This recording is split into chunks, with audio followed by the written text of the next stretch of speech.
Woke ideology is pervasive in liberal institutions, especially universities. But does it further or hamper the liberal values and inclusiveness it purports to advocate?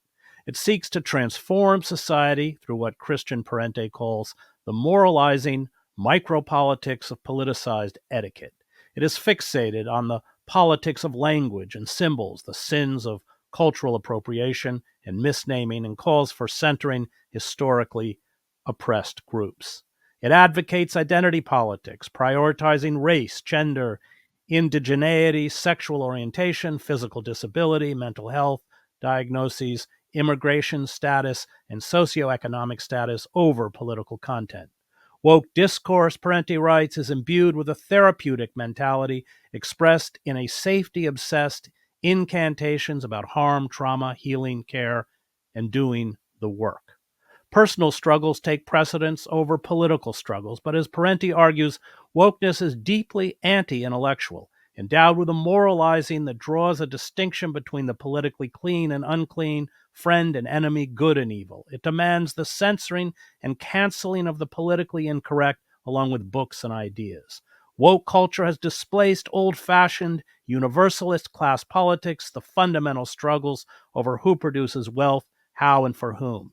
It not only divides the working class, but often serves the interests of the ruling class. Joining me to discuss woke culture is Christian Parenti, professor of economics at John Jay College University and author of the recent article, The Cargo Cult of Woke. Okay, let's begin with the title, Christian. The Cargo Cult of Woke, where participants believe that social justice and perhaps even revolution can be achieved through the performance of safety-oriented rituals of political etiquette. So let's define it, what it is. Well, I mean, your introduction helped kind of define it, but it's, I see it as having basically six key features. It's this, as you said, this micro politics of etiquette. I mean, we're not going through all six of them. Woke is the dominant subculture of the left now, and it is highly destructive. If you critique it on the left, a lot of people deny its existence. They say, there's no such thing as wokeness. There's only, or woke culture, or cancel culture. There's only accountability culture. But indeed, wokeness is a real thing, and it's a real problem for the left. So in this article, which was for Catalyst, the journal associated with Jacobin magazine, independent but sort of a cousin, sister institution maybe, it's a review essay of several books that came out over the last year about wokeness. Some of them from the left, some of them from the right, even far right, and some of them sort of center.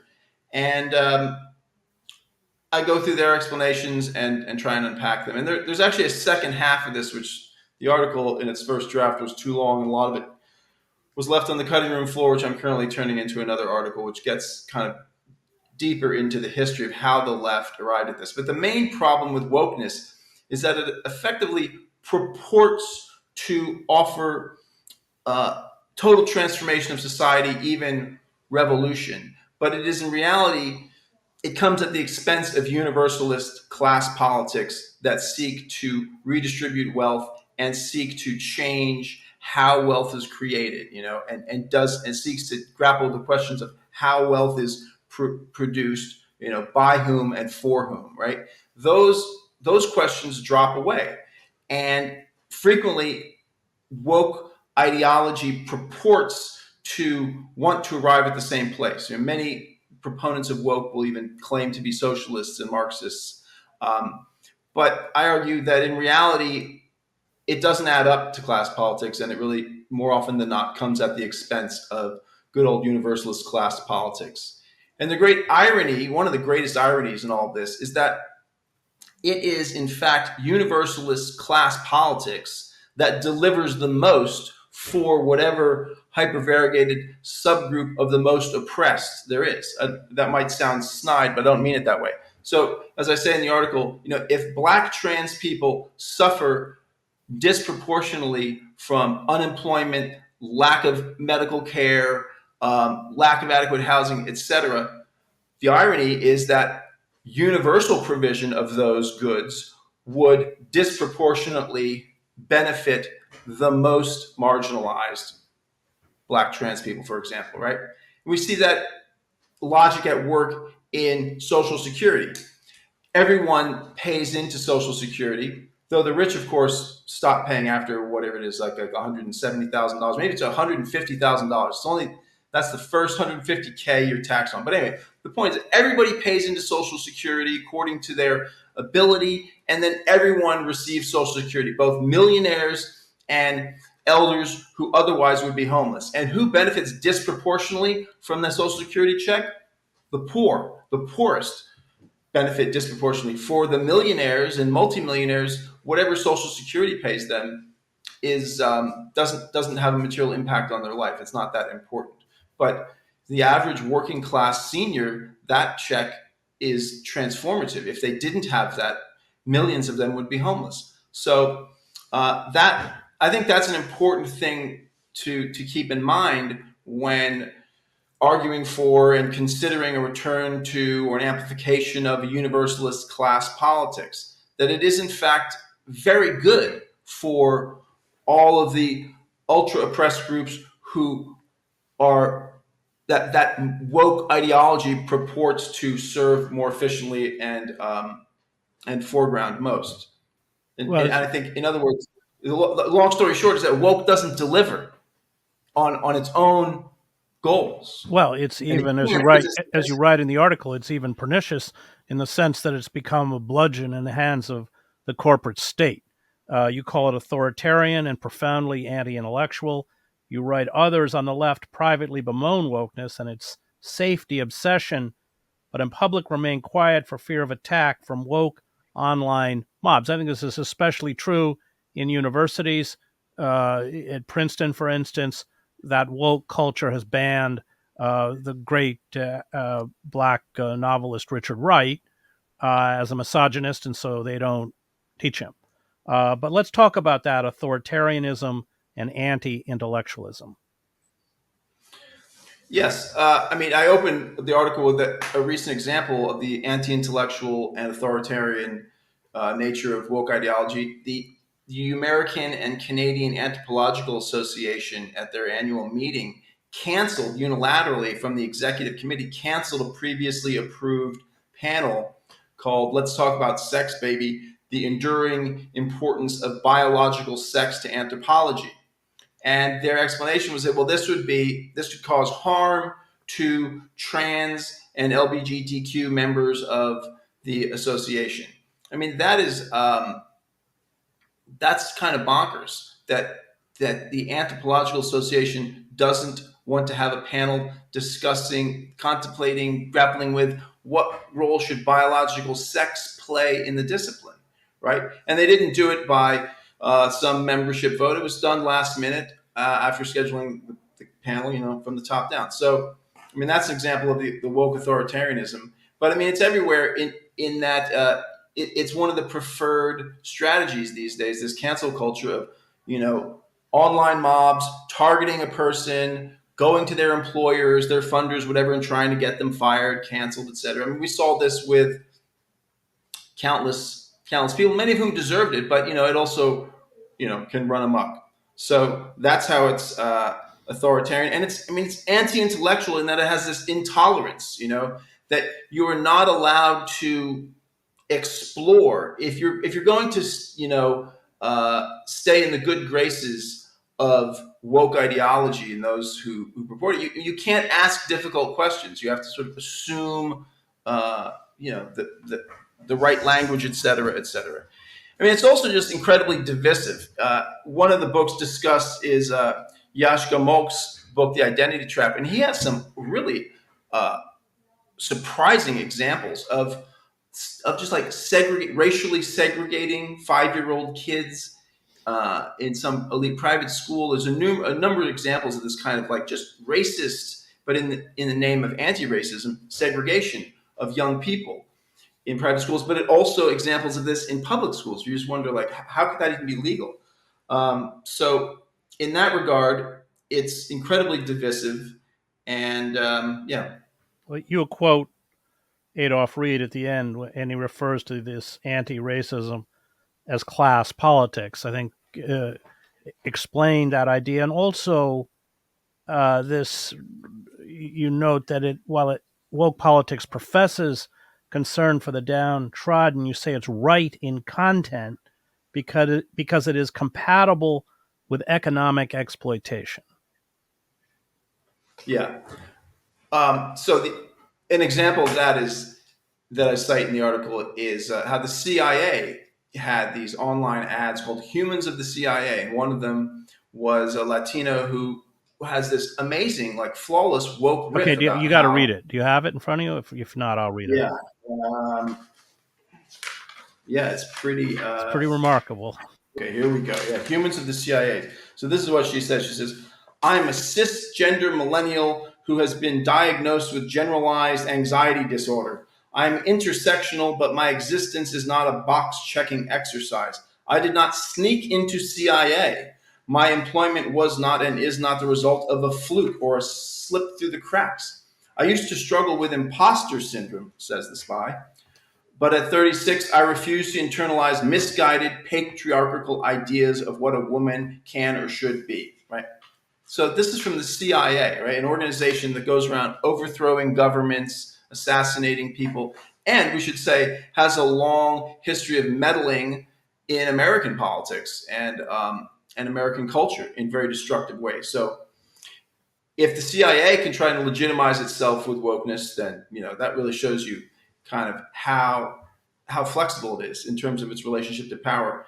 Another thing came to mind. Another example. This was Jamie Raskin a year or so back talking about how when ramping up for the war in Ukraine, how Putin was a homophobe and transphobe and all this sort of stuff. Oh well, this is like here is woke ideology in the service of a U.S. proxy war. So it is completely compatible with all of that, and actually, it's not just compatible. I mean, it's actually pretty useful to the American empire to legitimize it, to return some sort of patina of moral legitimacy to it. And in terms of Adolf Reed, at the end, there's a section where I discuss how the professional managerial class embraces wokeness. So you have from the end of World War II to the present, the kind of old petty bourgeoisie of the small shopkeepers and independent businesses is increasingly absorbed into the corporate structures of universities, corporations, this kind of stuff, and that there a class emerges. A class of workers, it should be said. They're fundamentally just workers, but they're a political constituency different from blue-collar workers, right? The professional managerial class that has as its task managing some piece of a hierarchy. No sooner does this class emerge and grow by the 60s and 70s than does it also start to experience a new kind of precarity. There is, by the end of the 70s, the first experiments in what we would now recognize as neoliberal economic restructuring. Then beginning with the Volcker shock of 1980 and Reaganomics, there's massive deregulation, tax cuts that facilitate the upward redistribution of wealth, massive deindustrialization, an expansion of the financial sector, and with all of that, the rhythm of the economic cycles of capitalism increases. You have more frequent and more extreme booms and bubbles, and connected to that, all of that, you have an increase in the creative destruction of the capitalist economy throughout the West, but particularly in the United States.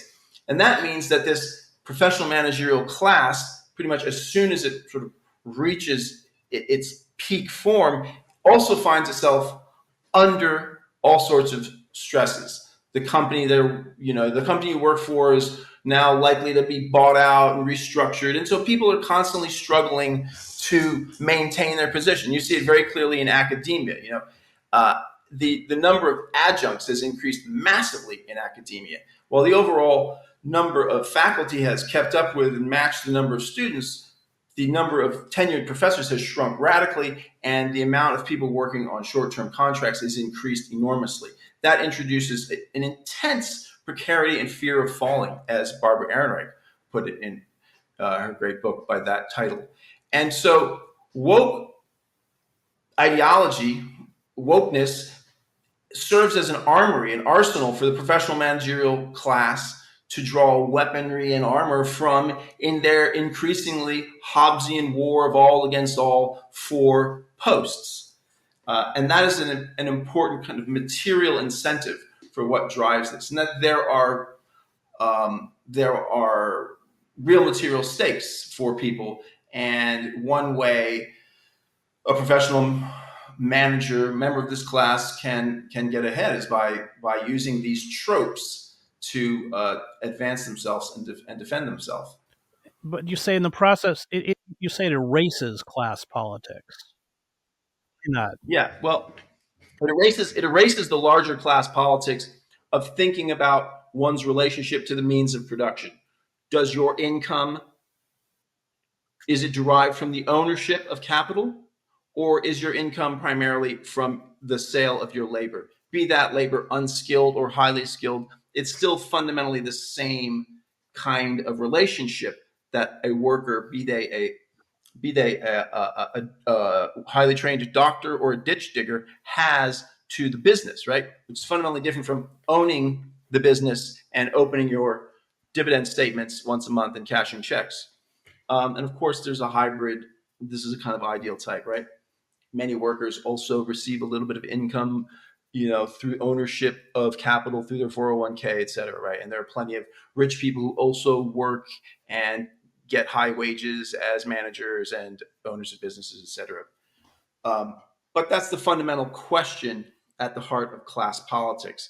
And all that gets erased by wokeness because all these other questions, which are important, I'm not saying they're not important, but all these other questions then crowd out the class question and purport to be headed in the same direction. They promise that they're going to end up improving the material conditions of people, except based on these variegated subsets. And this is fundamentally the logic of Madison's Federalist 10, divide et impera, right? And he says in Federalist 10 that he's answering elites who are concerned that the Constitution, if ratified, will empower the people too much, right? And Madison says, no, don't worry about that. The only danger is if all of the propertyless come together and unite. That's when there's a threat that they could use political democracy. But the good news is that there's always faction, as he calls it, in society. And, there's division around religion, around geography, around different types of trade, around class questions, right? The biggest source of faction, he says, is that of property between the haves and the have-nots, right? But the solution to preventing the use of the democratic process for class struggle is to divide the majority, what we would call the working class, to divide what he's considering the propertists, to divide them in as many subgroups as possible. And a lot of this arises naturally, and when necessary, there can be nudges and there can be the facilitation of deeper division. And that's fundamentally what woke politics is about. It continues that kind of divide et impera. And what Adolf Reed means when he talks about, he actually, should be said, does not like the term woke because he thinks it's a coinage of the right. I disagree, obviously. But what he says about identity politics is that it is a class politics, and it's in both those senses. It's a class politics, because it obscures the fundamental relationship between the working class and the owning class, the ruling class, the capitalist class, and workers. It obscures that. But it's also a class politics because it's the politics of a class. That is the professional managerial class, sort of mid-level elites who use these questions to find positions for themselves and accumulate power and then protect those posts. Let's explain to us what Monk means when he calls he uses the term identity synthesis. This is his term for the woke mentality, and then also talk about the rise of all these new academic centers and departments that are focused on questions of identity? Well, I mean, what Monk does not, none of these authors discuss, really flesh out what they mean by woke ideology. And so, what Monk means is the identity synthesis is kind of intersectionality to some extent. It's this hyper focus on the nature of one's identity, and then building a politics out from that always returns to that. And in terms of these academic centers, you see, I mean, a lot of the books that I discussed are written by academics, and one of my critiques is that these academics perhaps overemphasize the role of academia in all of this. But there has been a rise since the 60s of these academic centers that are not departments, which is important in a number of ways. One thing that Monk doesn't talk about is that, traditionally the university was self-governing, and there's been a change since World War II where the administration has gotten bigger and bigger. There's a great book about this by Benjamin Ginsberg, who's a professor emeritus down at Johns Hopkins, and it's called The Fall of the Faculty, The Rise of the All-Administrative University. But one of the ways that the faculty, who still are, a very privileged group of workers, but much less so as our ranks, as tenure is eliminated and replaced with adjunct labor.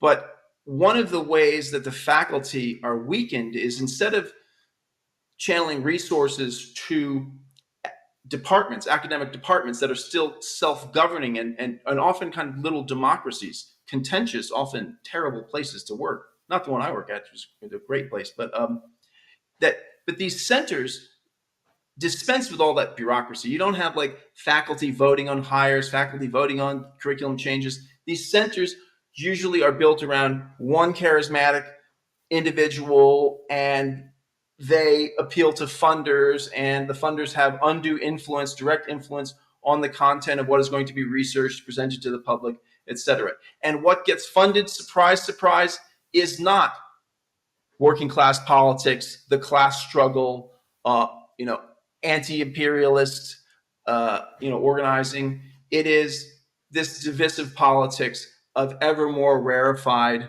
subsets of identity. And so that's a big part of what helps push wokeness, is because those are where the jobs are. And that's where the jobs are because that's where the money from elites is going, right? I mean, if you look at the website of the Ford Foundation or the Rockefeller Brother Foundation or any of these foundations, I mean, just do a keyword search for social justice, right? The modern left in the United States is heavily, heavily dependent on these foundations, which are themselves the tools of the American ruling class, funded by fortunes built on the backs of coal miners and fossil fuel exploitation, et cetera, et cetera. And these foundations are not established to and are not seeking to overthrow, undo, or transform American capitalism. They are fundamentally about legitimizing and perpetuating it. And they have become very adept at using rhetoric that at first glance, you hear echoes of the 60s. At first glance, like, oh, this is quite radical. But you realize it's not. It's totally compatible with the increasingly unequal class hierarchy that is our society Ask, here. go ahead. Another No, go ahead. Go on. Well, another material force behind all this is the law. And the last book I discussed is actually by a pretty odious right-winger, Richard Hanania, who was a self-admitted former racist. But his book, I must say, makes an interesting point. He says that a lot of that essentially woke culture is downstream from the law, specifically the 1964 Civil Rights Act, which he doesn't like and would like to get rid of. But this is the interesting part of his argument. He says it's the weakness of the law that sort of perpetuates wokeness. What's he talking about? Well, the Civil Rights Act allows for private sector enforcement in the civil courts, and it has incredibly vague parameters. For example, for some reason that I'm honestly not quite clear on, uh, hiring quotas have always been taboo in the United States. This is, I believe, Eisenhower said, when first being confronted with civil rights legislation, that in the military, that there wouldn't, as long as there weren't any quotas, right? And ever since then, maybe it was even Truman, but ever since then, this idea has stuck. But in fact, there are quotas. There are informal quotas. And so part of what you learn in modern academia is this kind of lying and double standards. Anyway, so in the vagueness of this law, and it compares it to some extent with what's going on in France. In France, for example, there are certain laws against discrimination. For example, French firms have to hire a certain percentage of disabled workers. This is a quota. It's set by the labor ministry, and the labor ministry enforces it, right? In the United States, we don't have anything like that. That would be illegal. But instead, what we have is a law that says you, as a worker or consumer or person, you can sue institutions if you've been discriminated against. And so this leads to I should interrupt myself for a second. There is also enforcement of civil rights law violations by the federal government, but a lot of the enforcement is left up to the private sector. So what has happened over recent decades is that corporate America has been faced with really expensive lawsuits. 100, $200 million at times by basically, like, I think it's like 95% of the Fortune 500 firms have had to pay out pretty significant damages for various types of racial and sexist discrimination, right? So what do they do to defend themselves? Well, they start investing in the HR infrastructure and the outsourced HR infrastructure of diversity consultants and trainers, et cetera, et cetera. And they do this in hopes that they can, extirpate the racist and sexist managers, or at least the mentality of managers who might have those attitudes, get them to shut their mouths and stop costing the company money. But if that fails, they also have a defense. They can say, look, to the court, they say, look, we invest heavily in trying to create an inclusive workspace. So that's a huge amount of money that goes to people like Ibram X. Kendi and Robin DiAngelo. And there's an entire industry. People make a fairly good living doing this kind of training and around these woke ideas, and inculcating also, it's not just ideas and arguments, it's a whole kind of sensibility, right? That's why it's a subculture. It's like concern with etiquette and aesthetics is absolutely important in it. And so, that's part of why corporate America, people are like, why is corporate America going through this stuff? It's like to defend themselves against lawsuits, because of the history of 95% of the Fortune 500 companies having had to pay out large damage settlements because of their bigotry, right? So they invest heavily in this private sector entrepreneurial infrastructure. And so then this cadre of experts, of course, see the need for their services everywhere. And as a result, you get certain kind of left ideas from social sciences extracted and distorted. For example, the idea of structural racism has become the notion of systemic racism. Structural racism is the idea that there are racist outcomes even when there isn't racist intent, that structures like housing markets, educational funding systems that are partly dependent on property values, how this can lead to unfair outcomes for different demographic groups, right? Systemic racism is the idea that racism is everywhere and in everyone, and that everything is racist. The two sound similar: structural racism, systemic racism. What's the difference? They're actually very different. So so now this cadre that can siphon up money not just from universities and foundations, but also from the private sector, is constantly pushing these ideas and this sensibility. And that's a very important part of where it all comes from. Another part of where it comes from, which I left out of the piece, but if I were to do it again and had more time, more space, the Obama administration plays a very important role in this. Monk notes that the mainstream press turns woke in around 2010, and that all this predates Trump. This is not just a reaction to Trump, but that the use of terms like systemic racism increases by orders of magnitude in the New York Times, usage of it in the New York Times, in the Washington Post, etc. And while he doesn't get into this, Laura Kipnis does in her book, which is not one of the books that is reviewed here, called Unwanted Advances.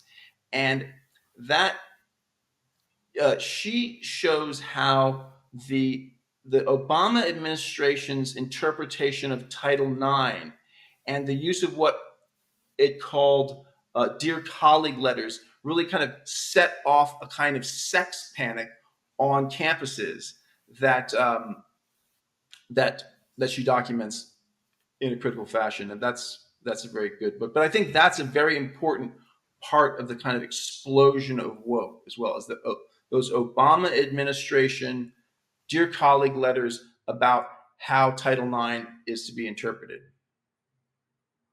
Let's talk about social media, the What? rise. Sorry, Yeah, go ahead. Lest it be misunderstood. So Hanania, he wants to get rid of civil rights law. That's a terrible idea. But what I argue in this piece is that the evidence he shows can be used for the exact opposite conclusion, which is that actually maybe what we need is a clearer, stronger civil rights law. We need to have a larger role for government, and maybe a discussion about quotas, since we informally have them but we deny it. And to get rid of this whole private sector entrepreneurial propulsion system for woke ideology. I want to talk about social media and you're quoting Monk, the rise of a popularized version of the identity synthesis that transformed the ideas of serious thinkers, he's probably thinking of Foucault, into simplistic memes and slogans. Yes. What's the question in that? Like what? I want to know how that works. I mean, what's happened?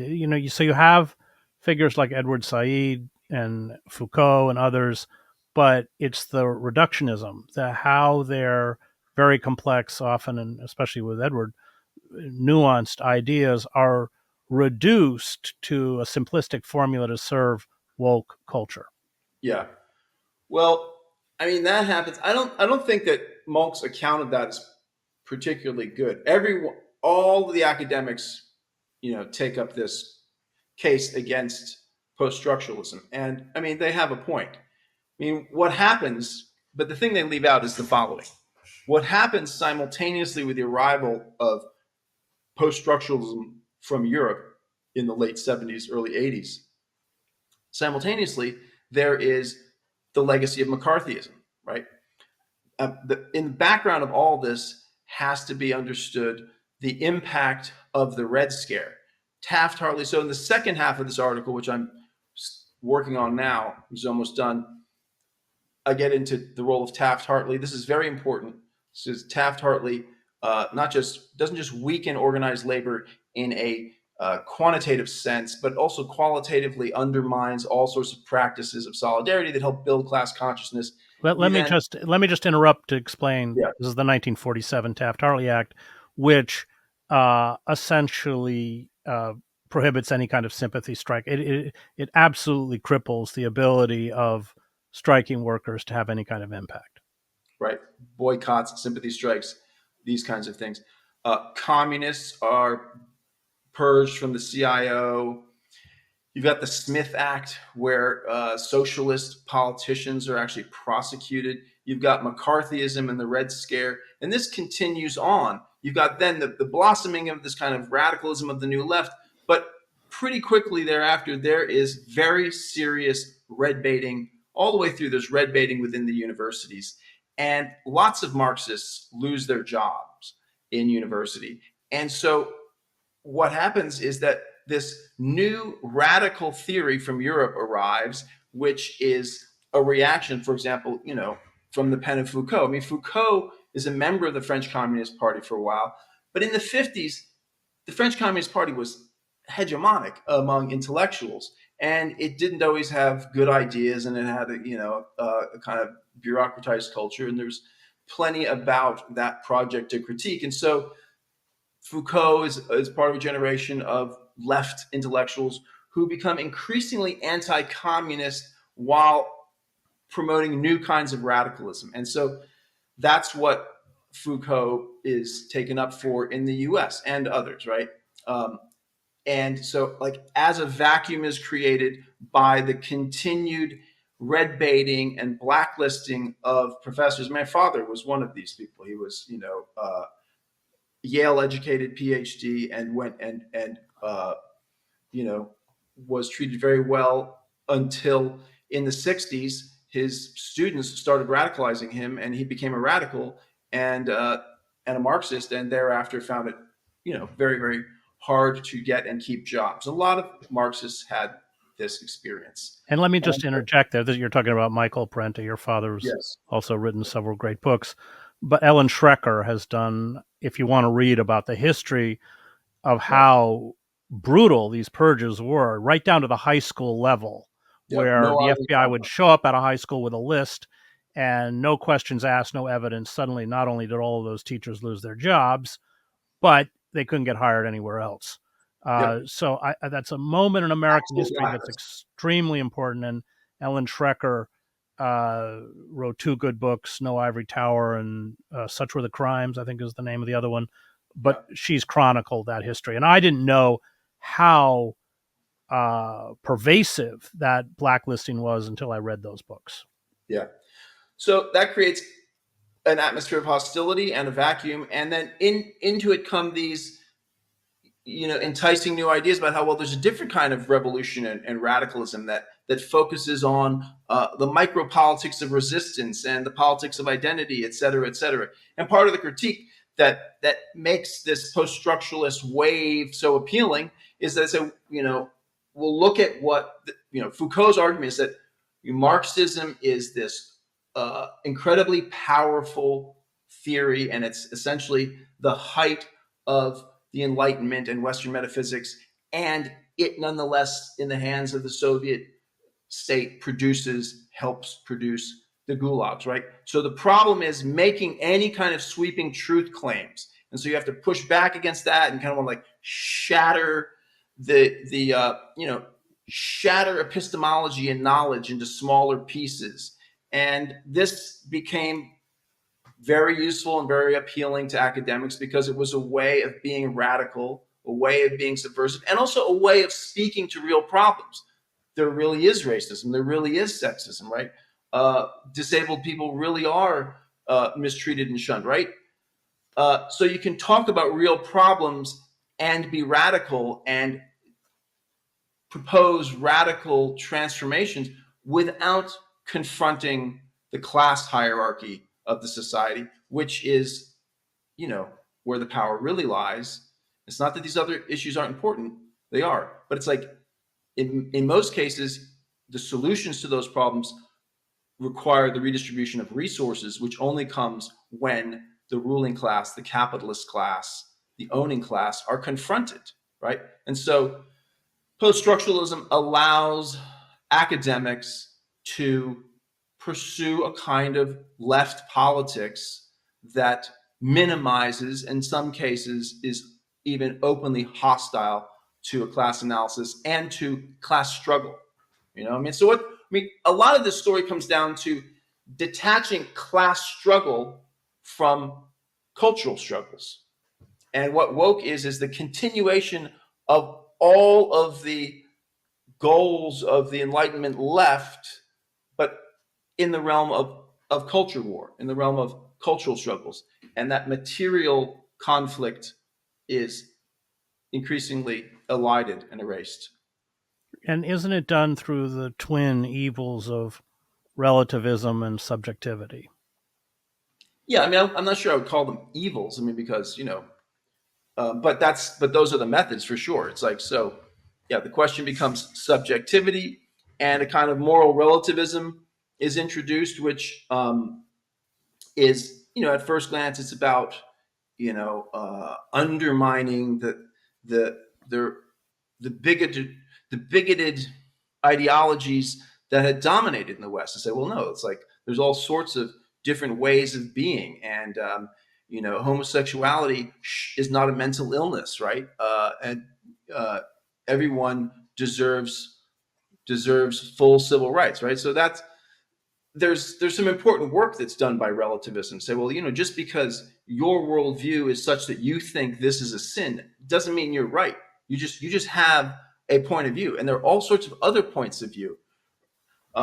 So I think there's something useful in that, but it is deployed to undermine the Marxist socialist tradition. Say, well, that's it's reductive. It's this you know meta theory, and it's essentialist, and we want to explode things and be more playful than that. And in terms of the subjectivity, yes, that's huge. And another part of that, kind of what goes with subjectivity, is the therapeutic turn. And that's something that's in the second part of the essay, right? You have, at the end of World War II, most psychologists and psychiatrists work in institutions, but there's a massive deinstitutionalization of the profession prior to the deinstitutionalization of the patients that happens in the 70s and 80s. But there's a deinstitutionalization of, of psychology, and post-war psychology turns away from just dealing with crippling mental illness, and it starts trying to heal regular people and find pathology everywhere.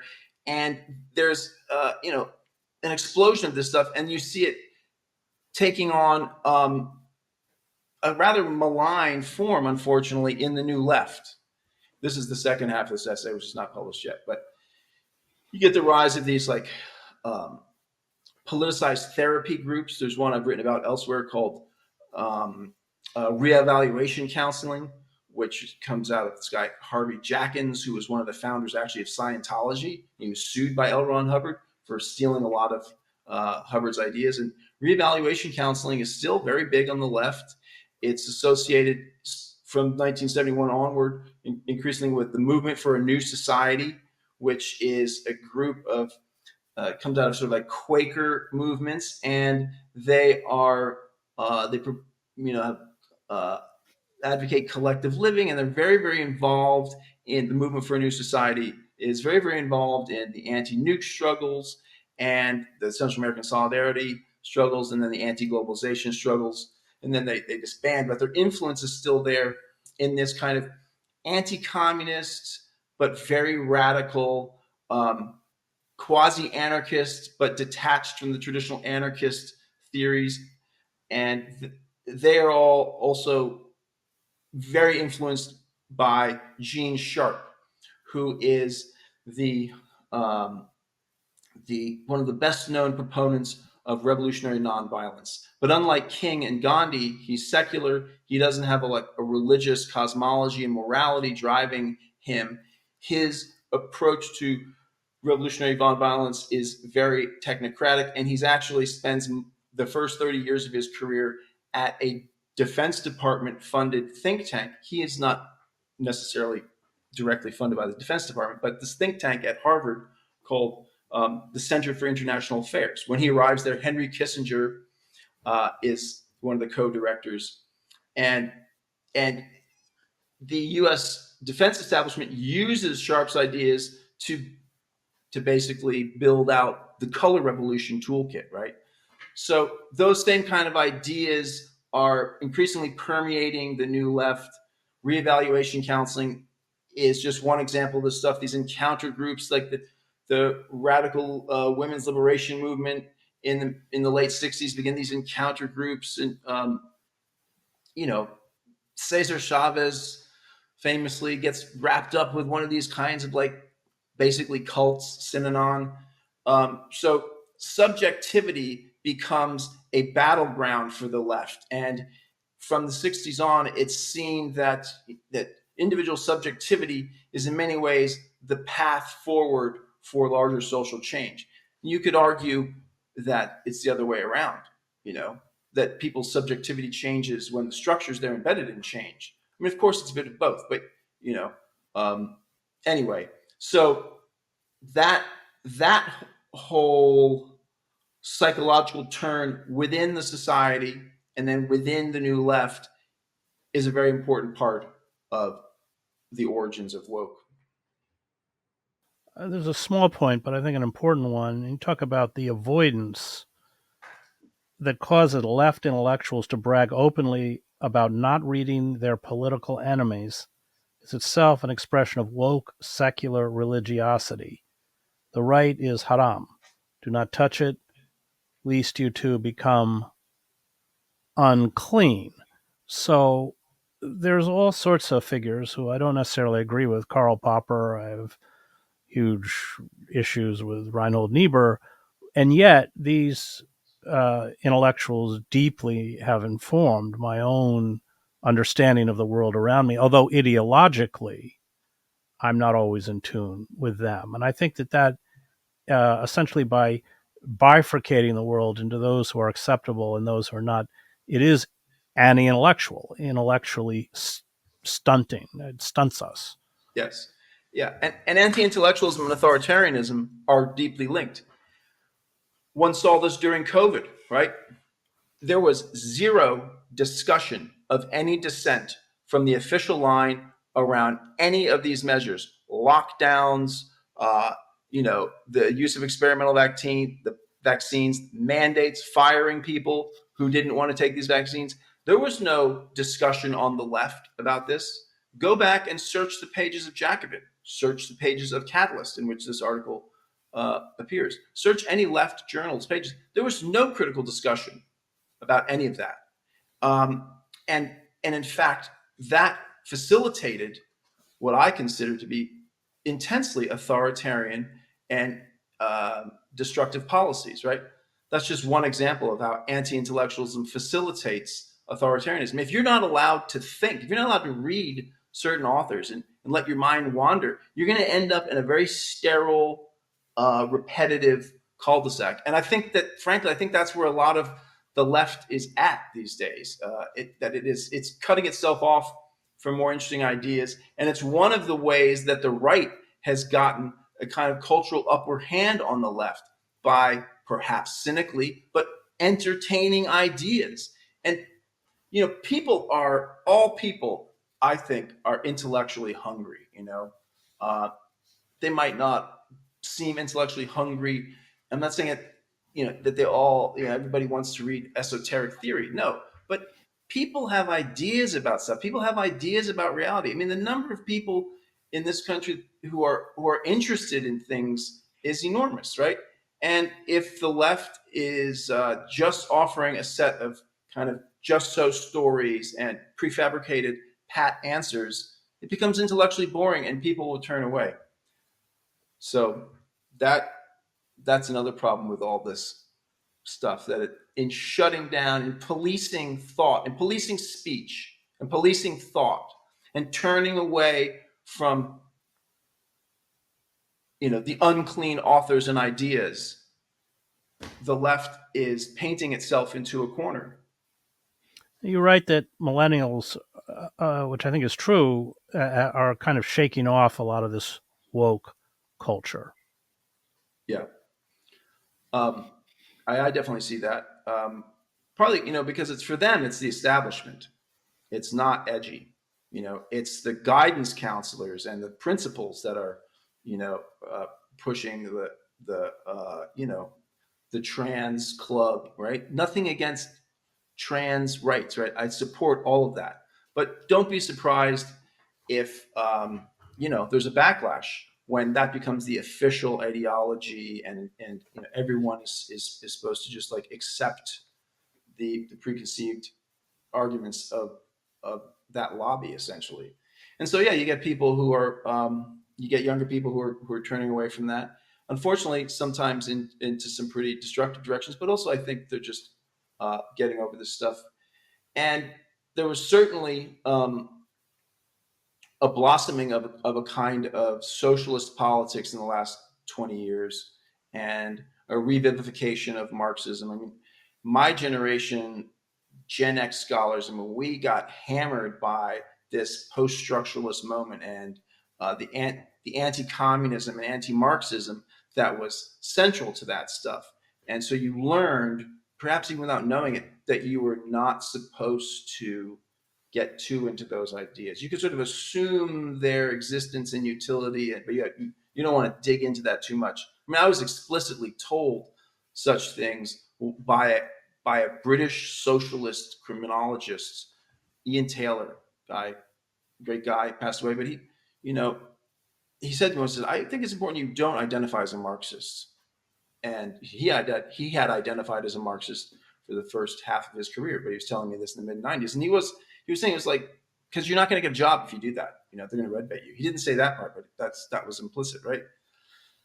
But the younger folks have thrown that off, and we got Well, but Bernie Sanders. they've been Even though I was counting on Jackman for not being critical in relation to COVID, Jackman is a great example of this, of a kind of young millennial and Zoomers who are digging into the fundamental class questions and all of the literatures that have accumulated over the last 150 years that help the class struggle and the politics of class struggle.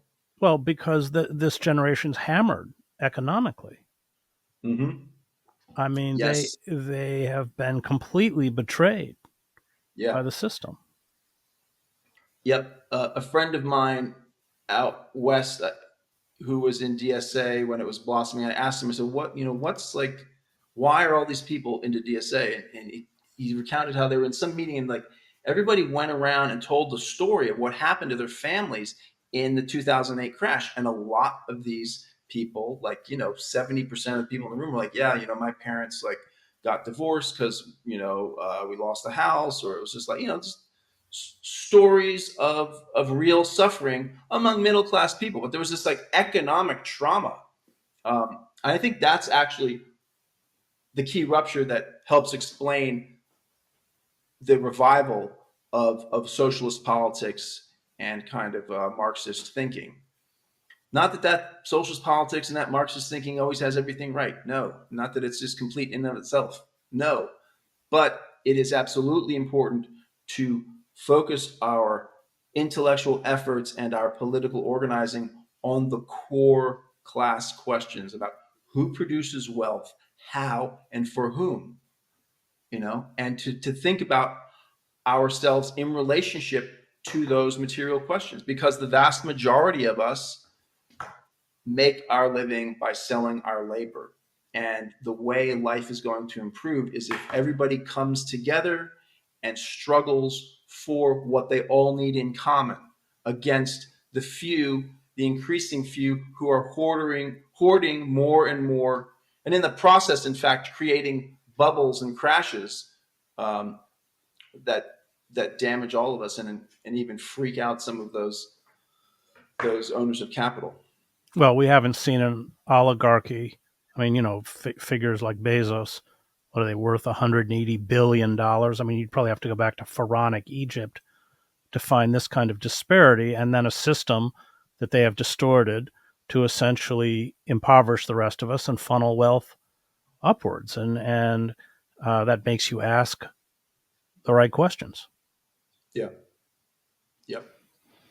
Great. That was Christian Parenti, professor at John Jay College, and we were discussing his article, The Cargo Cult of Woke. I want to thank Diego and Sophia, Thomas, and Max, who produced the show. You can find me at chrishedges.substack.com.